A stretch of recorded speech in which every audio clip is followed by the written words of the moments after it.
Hello, my name is Patrycja Rozwora, and you're listening to Kitchen Conversations. This podcast aims to open up the mysterious and vague Eastern Bloc to a broader audience. For each episode, I'm inviting one artist or researcher, and together we explore their relation, interest, and urgency to create within the framework of the post-Soviet sphere. Here, I also wanted to thank everyone for listening and supporting this podcast. It's very rewarding to see that with every episode, the community is growing, which was, of course, the whole point of this platform. If you are a regular listener, you might want to check out my Patreon page, where you can support my work and help me develop this amazing but time-consuming project. You can do that on patreon.com/kitchenconversations.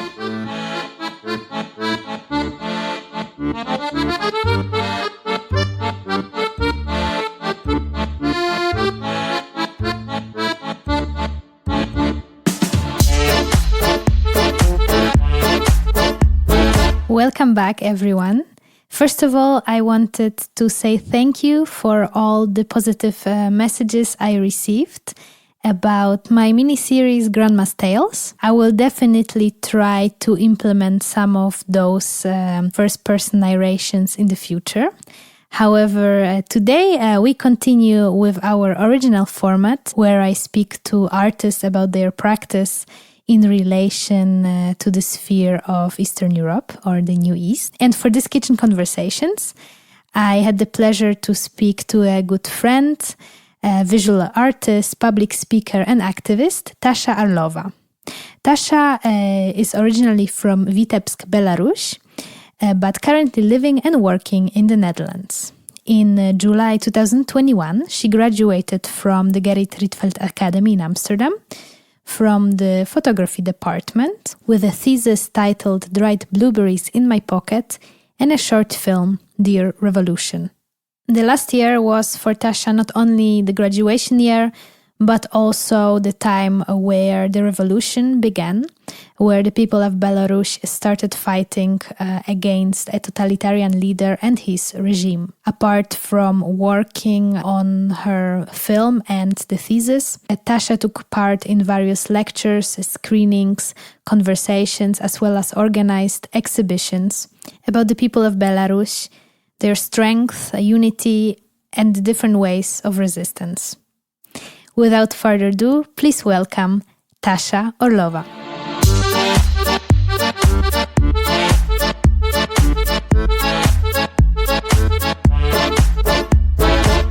Welcome, Tasha, to Kitchen Conversations. Thank you. It's the second time already. The first time you took part in my graduation in a group talk. And today we're going to speak about you and your work and all the things you were doing in the past year, because it was quite intense and busy for you. So I'm happy that you still have the energy to share a bit here with us. Yeah, thank you. I'm really happy to take part, because I'm following your podcast and it's nice to be part of it. Yeah, and also how it actually came to be, the podcast and my work, it's very much connected to how we together started working together in a reading group, which now has the name Second Thoughts. It started as a reading group that you and Julia Elias created and I joined, and then it became a bit of a support group, I guess. That's how you were also referring to it, where we were sharing our works and our experiences being in art school in Amsterdam, and kind of hearing more Eastern European voices. Yeah. And also, I think artist community. Yeah.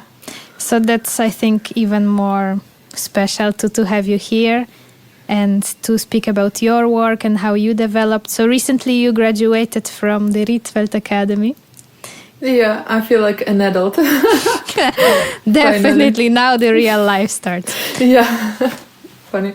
And you graduated from the photography department, same as me. Mm-hmm.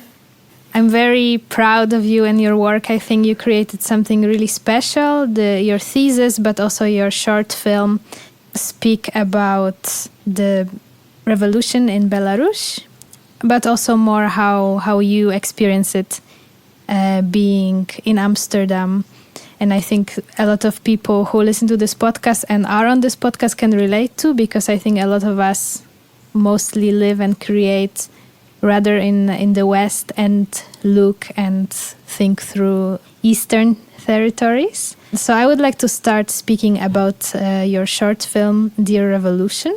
And I guess since I was a bit following the process of your work, and I know that this whole year was quite a turbulent one for you, I'm curious a little bit about the process and how you decided to actually, in the end, create it the way it is now.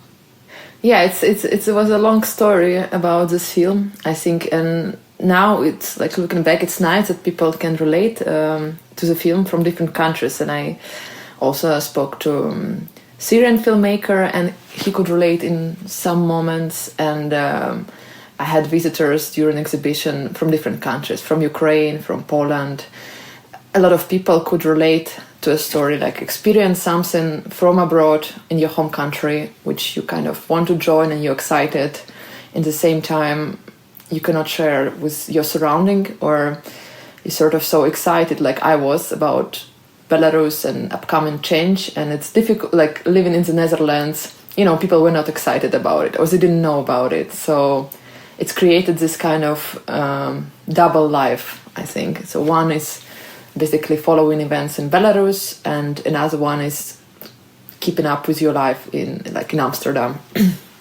So initially, I think it's difficult to work on some emotional topics like this, so it took me a long time, like almost a year, to come up with a film. Initially, I came to Belarus I felt this urgency to record something, to make a film about what's happening. And I considered myself like brave and almost like a revolutionary. And when I came to Belarus, I was actually so scared, like to film in the street. It was already felt unsafe for a reason, I think. Like this year, especially journalists and people with cameras were targeted. So I basically just recorded kitchen conversations at home before election in Belarus, which happened 9th of August 2020. So initially I recorded all these days. It was very sort of, how to say, it was a film about talks more than about action. And for me, it was very difficult to work with this material, because when I came back to the Netherlands and show some materials to my teachers, they were sort of not impressed, because, it was something important to me, but for them, they couldn't, guess the context. They didn't know. And overall, like, the whole situation around kind of determined how I worked. So I realized that people are not aware what's happened in Belarus. Mostly news in the Netherlands were about another beatings, another suppression. But it also, for me, it was, both. It was a fear for repressions, but it also was a big proud of people who united, who stood together, who went to the street. For the first time, opposition in Belarus were not just like a minority or marginalized part, but it was a massive. So for my idea was to bring this awareness and also some kind of dignity and proud of people. So for a while, I actually put away materials from my film. I was busy with making an exhibition of protest art, of making a lecture about how people united and how through social media they are protesting different formats. For a while, this kind of film was put on hold, and I was struggling. So my teachers were like really negative about it. It's too documentary. They couldn't find enough material to work with, and it was very difficult. I thought, I was angry at them, and I said, they don't understand, they don't care. So I had to actually work with Belarusian filmmaker. Meanwhile, Maxim Shved, who consulted me about the film, and he's like a director. He also told me, but you don't have a protagonist in this film, and it's maybe not strong enough. So it was like very painful to recognize that maybe this film or these materials are not strong enough to become a film. I guess it's also maybe because you started filming also from the urge to to understand what's happening, and kind of you wanted to document the whole thing, which is going on, and you didn't intend to, okay, now I'm gonna make a film for my graduation work. This is gonna be my artwork, right? I think it came kind of as part of the everyday experiences you had, and maybe that was the... Yeah, and I believe this conversation I still have important place in my heart, and it's important for us, for people who participated. I think it was important. It doesn't matter if it makes a film or not. It's important to preserve it. With the time, I think importance will be even greater. But I have to know how to work with it. And we talk a lot about our expectation, our fears of the past politics. So it's sort of, for me, it was important to capture this moment, to be there and to grasp it. And of course, I didn't know, like with the time now, significance of these materials, for me personally, it goes higher. The good thing about, I think, being an artist, you can just, by your decision, to decide it's important enough to work with it. Like, it doesn't matter of teachers, of some kind of, anyone, institutions that maybe not interesting, but I know it's important for people who were part of it, who remember it. It's important for us. Now, actually, my character, or like my friends whom I recorded, they're finally safe and outside of the country. So, because for me it was even impossible to publish anything, because while they were still in the country, it could affect their safety and just be a reason of their detention. So it's also, actually for me it was easier later to work just on the film Dear Revolution without involving anyone from Belarus, and also talking about my own experience, where I have feel legitimate to talk about my own experience without political correctness, without afraid like how not to hurt people feeling, because it was just a bit exposing my own feelings, which belongs to me, because it's very difficult to work on political teams when people are involved and their safety is under concern, and also it's just big responsibility, I think. Yeah, for sure. Yeah. And I think your decision to exactly kind of show almost the opposite, like an empty apartment without people, just animals, just two cats, and only your narration. I think it really worked well, and it definitely showed this kind of loneliness and what you're talking about, that you really created an image, very personal image of the revolution. But I guess for everyone individually it was like this, like it was a very personal thing for every person who took part in the revolution. Yeah, I just wanted to add, I think it was I was joking actually that like I'm so tired of politics at some point, so I was like, I want to make film about cats. And somehow cats appeared in the film. I think it's sort of a bit looking, because at that point it was very boiling emotions, and to me I didn't see landscape around. I just was busy with my ideas, checking news, etc. So when somebody was at the exhibition, they thought that my film is a bit depressive. I was surprised, because it was like unusual feedback for me, because for me it was still like I saw a light in this film. But at the same time I realized it's like through the time in future, looking at revolution through the time. And it's even painful to make this film such calm, because how much emotions were inside, how much hopes, and this kind of rains and time cover it, And this time it's maybe a bit sad, especially knowing what's happened. And of course, the revolution is not forgotten, but it's sort of suppressed, and our hopes, they're not burned yet, but they're under cover of repressions, of everything what happened. In the film, as well as in your thesis, you speak about this anger that's like when coming back from such a politically and socially charged situation, you come here back to Amsterdam, and the life is like nothing ever happened. People are happy, children are playing, everyone is like sitting in the sun, smiling, and there was a lot of anger, right? I think it's something very natural to be like come on, like the world is collapsing, why are you so happy? And then like the film, on the other hand, really felt very calm to me, and almost like a meditation for yourself, or like a healing moment that you kind of retreat to your home and really think about it. And yeah, it's somehow, I really, really enjoyed how you juxtapose it to this anger and to this very, very emotional time you and so many other people had, right? And there is still so much horrible things going on, which we here in the West hear only from time to time, but I think there is so much more going on. Yeah, I think it's like anger and disappointment also, because I felt a bit cheated. Like, with education in art institution in the Netherlands, in the beginning, I felt like I opened for myself the whole world of new thoughts, so sort of belief in human rights, and this, like, all this concern which were expressed by the Western countries felt like a joke. Like, I felt frustration and anger how actually world is functioning, and it's maybe part of growing up actually.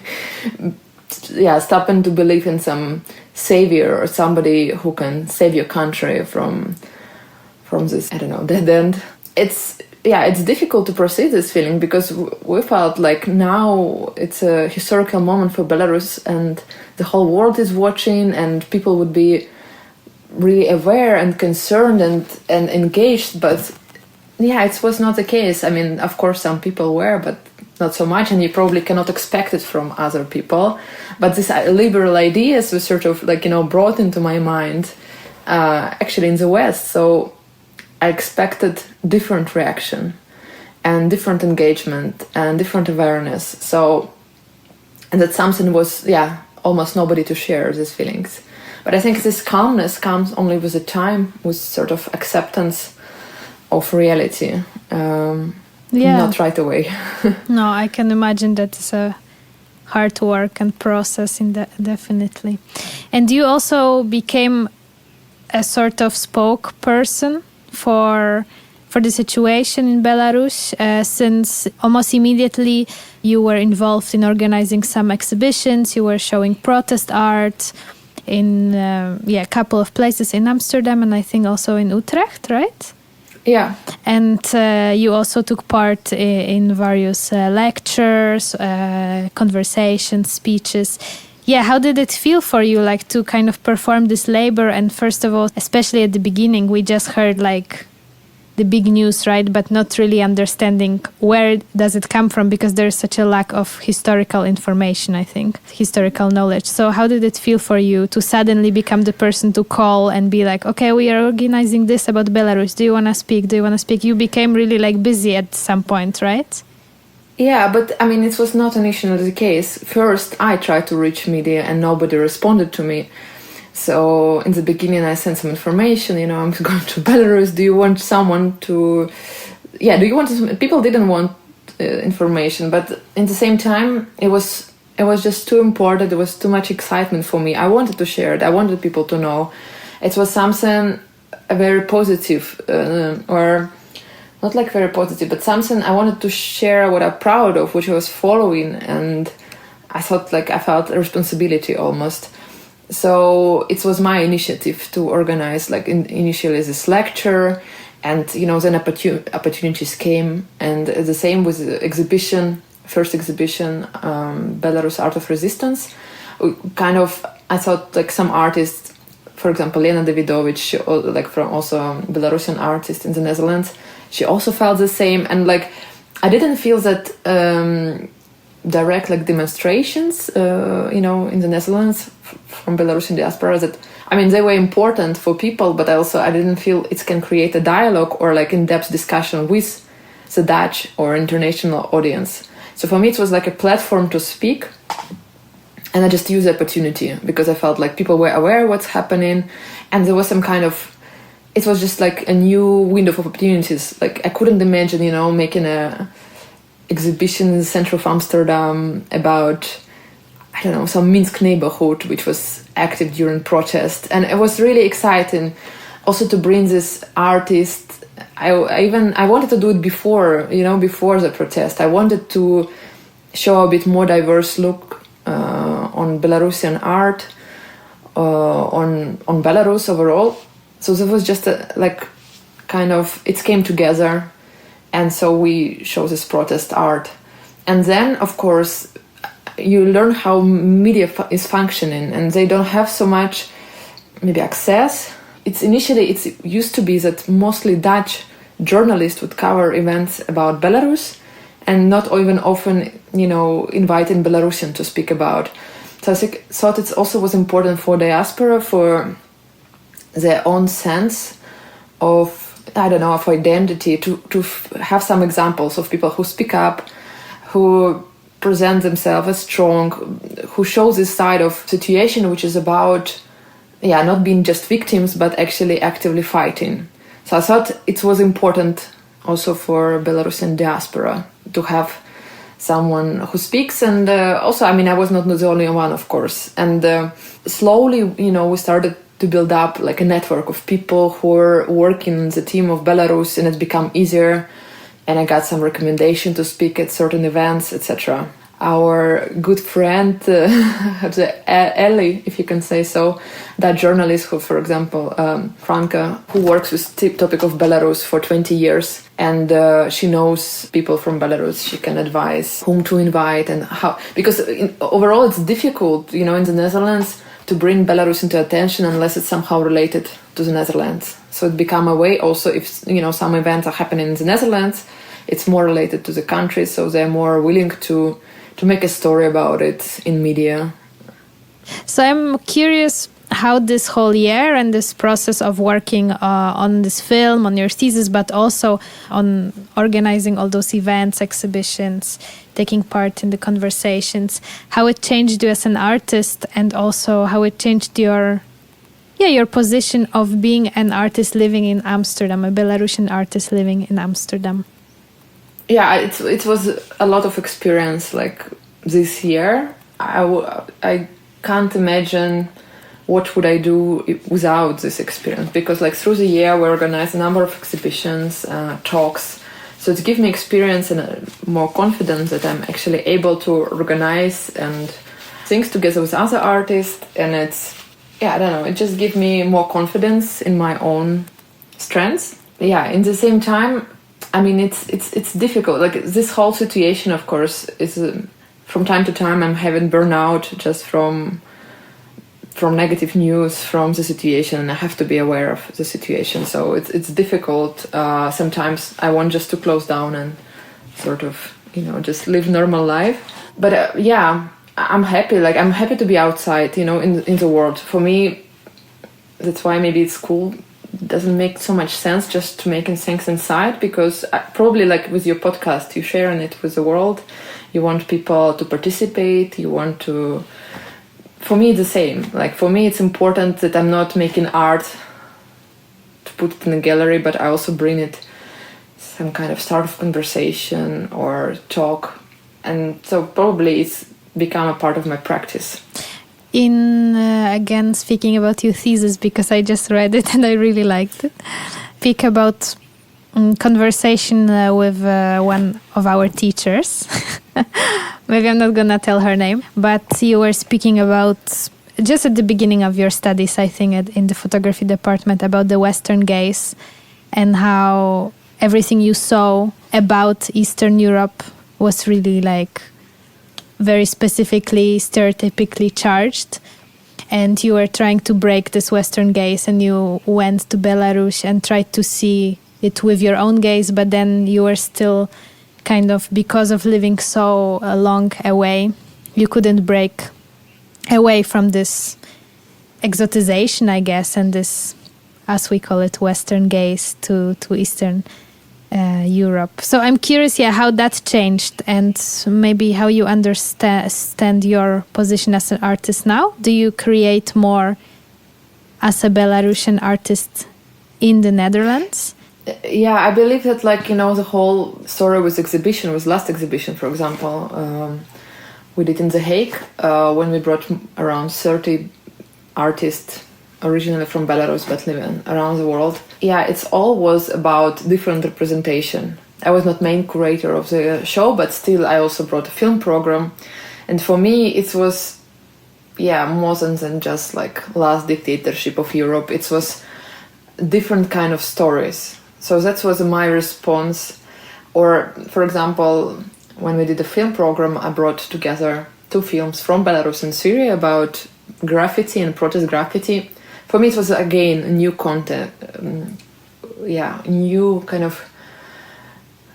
new way of looking or putting things together. So it's my response. I still see, I understand there is a kind of request for this kind of images which are depressive and gloomy and show some kind of aesthetic, and okay, they exist and they attractive to people in the West in many cases. And I'm doing something else. I cannot focus anymore on this aesthetic. And probably with the next project, I won't work with a team of Belarus anymore. I will work with something else. It's too narrow, I believe. But there is, like, I'm trying to influence it in the way possible. Like recently, one writer was asking me about cover for her book. It was about Russia. And then I suggested a bit more positive image, less stereotypical. And of course, editors wanted to have this kind of gloomy picture from 90s. But I insisted that, like, if you ask my opinion, let's do something different. So in my own way, I try to resist it. But I understand why people are doing it. It's also for photographers or makers who are working for Western editors. That's the image they want to see, and it's some kind of market existing for this kind of image. But I think with a new narrative, with a bit of more complex pictures, like for example in films, etc., we just making this different representation, which is maybe less popular, but I know the the significance of it. I know that for me it's important to have this different story.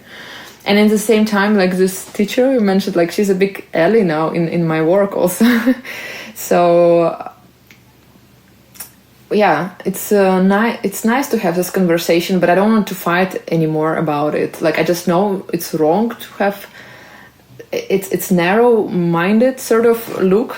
I understand the reason behind it, and it exists. But what we can do, we can create something else. And especially people from living abroad, you can have more tools to influence what will be the visual language used or what images will appear. It's more difficult for people for example, like Belarusians, maybe before they used to work for Western media, and I'm not aware anymore if most journalists left Belarus now, or in different conditions. But overall, abroad, I think we have more impact in a way. Yeah. Mm-hmm. Recently, I think maybe 2 weeks ago, you organized a very big and I think powerful exhibition, Screams of the Silenced. And you also showed your work there. You were co-curating, but you also organized a film program, which I think you were very excited about. So maybe you would like to share a little bit about the film program and how it kind of played into the whole show. The main curator was Evelina Domnic, also artist from Belarus, living for a long time abroad. I think it was good that we organized something exactly a year after elections, because it was another, let's say, media event, so it attracted more media and had some reason to talk again about Belarus. And it also was a possibility to bring, I think it was extraordinary moment. I think it probably was first and the biggest exhibition of contemporary Belarusian artists, I don't know, in The Hague, I'm not sure about the Netherlands. It took me quite some time to realize that, because this feeling of being sort of in a bubble was not also very nice, like to work from. And the more I learned about, other people's stories, the more I understood that we have something to share. And I would speak to somebody from India, and we could share something in common. Then I talk with somebody from Egypt, and there is a similar story of dictatorship with different stories, of course. And then it was like a long time ago, I learned about this filmmaker, Ayat Aljarot, and his film Lover's Notebook. And it was about graffiti in his hometown, Sarakep in Syria. Yeah, I just heard about this filmmaker, but I didn't know where is he. Is he still in Syria somewhere? And it's turned to be that he's in the Netherlands. And it was almost like a dream to make someday show or exhibition or somewhere where I can bring different authors together. And I already for a long time also knew about film of Maxim Shved in Belarus, who made a film about graffiti removal in Belarus. So it was for me interesting to bring them together and actually introduce to each other. I slowly get to know Ayat, and I kept contact with Maxim, and so we put these two films in a film program in different days. And for me, it was important. So we could speak about different countries, completely different context, but some things we could relate to each other. Because I believe it's enough divided world, so we have to find something in common.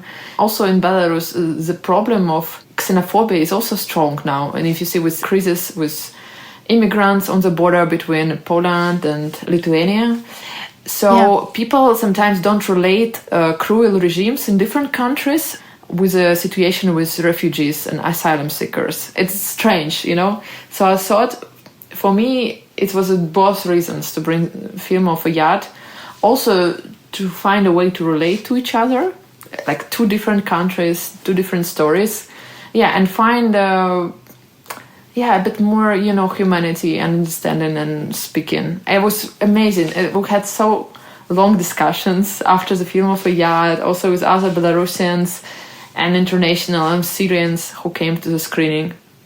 So it was some kind of support. So it shows that we can support each other and understand each other. Of course, not, completely, but yeah. Can you tell a little bit what the film was about? So Lover's Notebook, it's a film.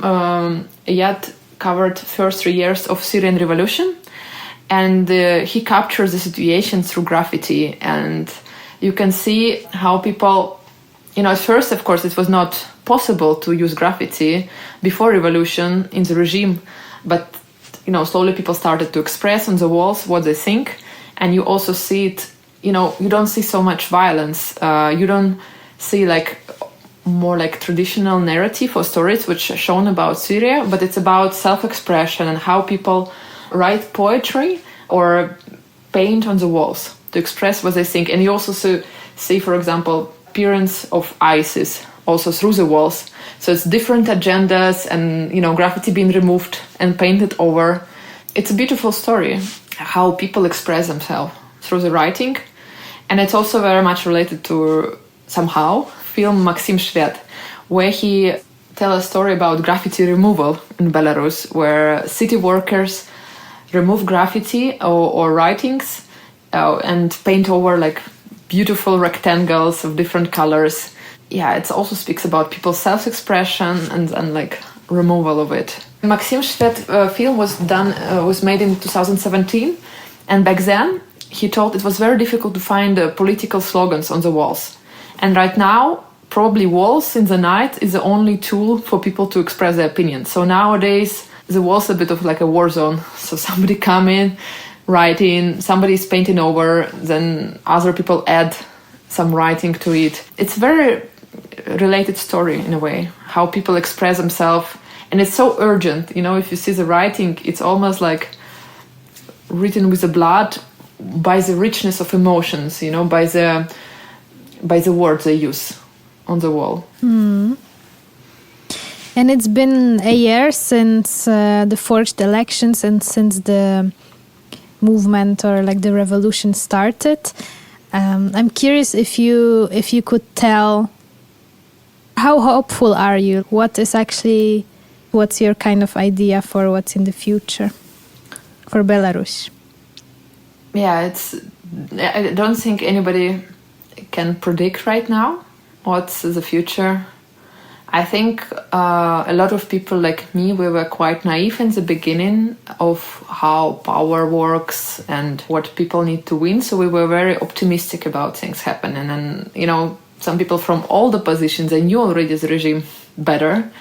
So now I think it's very painful situation that a lot of people are in prisons and they got huge sentences. And I think it's most important work now to release these people somehow. But probably it's something like that broken cannot be unbroken, so I constantly think about people who received 5-7 years in prison for being in the street, or for being a volunteer in an election candidate or something like this. Now, more or less, people who were active, I know they left the country, like from my friends. So I feel safer for them now. I don't know, it's difficult to say, like, it's a lot of anxiety. And basically, I think, I don't know what to say. It's quite tragic, but at the same time, it's a huge community of Belarusians now abroad, also like in Kiev, in Tbilisi, in Warsaw, in many different countries. We were joking that like we should make rent an island and just where Belarusians can live because make your own community. Yeah. So I don't know if the regime can survive that long. I don't think so. But I don't know. It's very painful what was done to civil society in Belarus. What was done to NGOs, journalists, artists, just people. What can people still do? Yeah, I don't know. Like for me, for example, I'm a bit tired to keep on educating or motivating, and people kind of also in media they want a question: Are you afraid?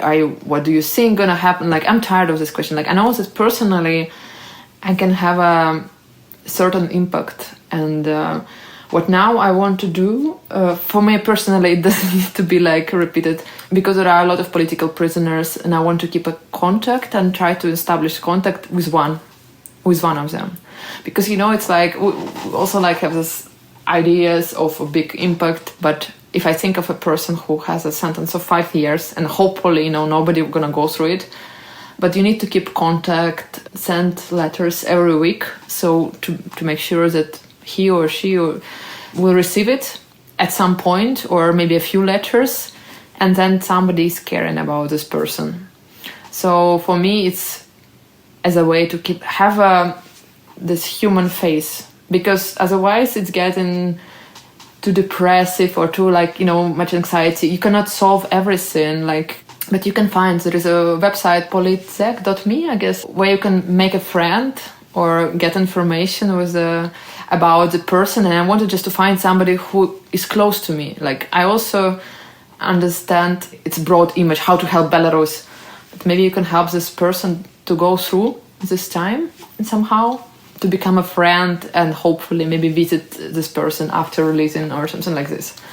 I mean, and other people can do on different ways, but I believe it's like a priority now, because these people in prison, they have very bad conditions. It can be very depressive. Also for young people, we have students who get sentenced. We got doctors, IT people, like basically anyone. So I believe it's something like a personal, more relatable. But of course, there are different foundations which help to relocate people, and I guess like journalists can help in different way. But I also believe people should find a way to help. I cannot teach them, like it's easy, just Google. Because I'm a bit tired, to keep on like motivating people. I think if you want it, you can do it. If you don't want it, don't do it. Very true. Yeah.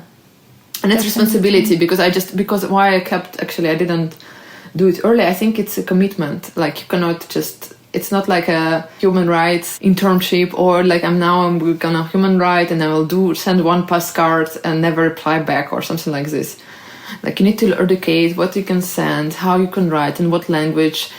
You need to find a way, either send the card by yourself or like do it through Belarus. Like, you need to educate yourself and being insistent in this way. So it's like a responsibility, because it's like you cannot take it and throw it away. It's a person. So I think it needs some kind of moral responsibility to keep on. Keep on and continue. Yeah, on a hopeful ending, I would like to ask what's next for you. What's your plan now after graduation? And I hope you take some holiday. And now you're actually seeing your family, which is super nice. And yeah, if you can share something. Yeah, I'm having a short holiday. I wish I have more. I'm starting a program in September. So it will be like 1 year program with a few institutions. They didn't announce it yet, but you will hear soon. It's great because I will have some support. So I can work as an artist for a year at least in Amsterdam. And I really want to spend time on research and actually understanding a bit more the place where I live, Amsterdam, learning the language finally. Yeah, I'm going for an intense Dutch course, finger crossed. Let's see how that works. Yeah. But I really want to understand. I want to speak the language. I want to read. I want to have time to read and go a bit more in depth for filmmaking, which needs. I just want to read literature, find a story I want to work on next. That's the plan, more or less. Cool. Yeah. Looking forward to your new works. Thank you. And let's finish the conversation with speaking about food, since this is Kitchen Conversations and that's already a tradition. Yeah. So what's your favorite food from home? What are you making when you're nostalgic about your mom's kitchen? I have a tradition of making Draniki all the time. It's like a sort of small pancakes from potato. I just made them yesterday, but I don't know, maybe I was not so successful, so my niece didn't eat it, and I had to eat it most by myself. No, but mostly I was successful. I used to travel a lot before, so I kind of made it on different continents, and I was like spreading the vibes of Draniki and potato love. Do you also cook Draniki? I think we have this, it's called placki ziemniaczane. Mm-hmm. But I think you once made it for me, I remember, and it was very delicious. We ate it with sour cream or creme fraiche. Yeah. That's one. I wish I should learn borscht, I think, because it's like from the beetroot. Yeah, beetroot soup. And recently I ate pelmeni. I think we got it from a German shop, but that's so fun. Yeah, here it's quite a popular dish, just because there's a lot of Russians or like Russian-speaking people, especially like Berlin and East. Mm-hmm. So yeah, that's quite a dish here. Yeah. Thank you so much for sharing everything. It was a long conversation. I think I took quite a lot of your energy. Hopefully you can now go back to relaxing and being with your family, and I'm excited to see what you're gonna do for the next year. Yeah, thank you for so inviting. Yeah.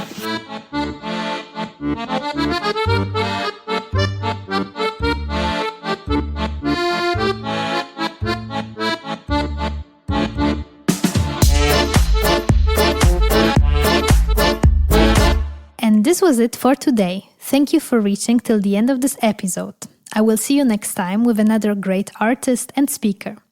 And as mentioned at the beginning, you can support this podcast via Patreon on patreon.com/kitchenconversations, or alternatively, you can also help me develop this platform by making a one-time donation, following my Instagram account, or leaving a comment on one of the podcast players. All of the needed links are placed in the show notes of this episode. Take good care. Until next time.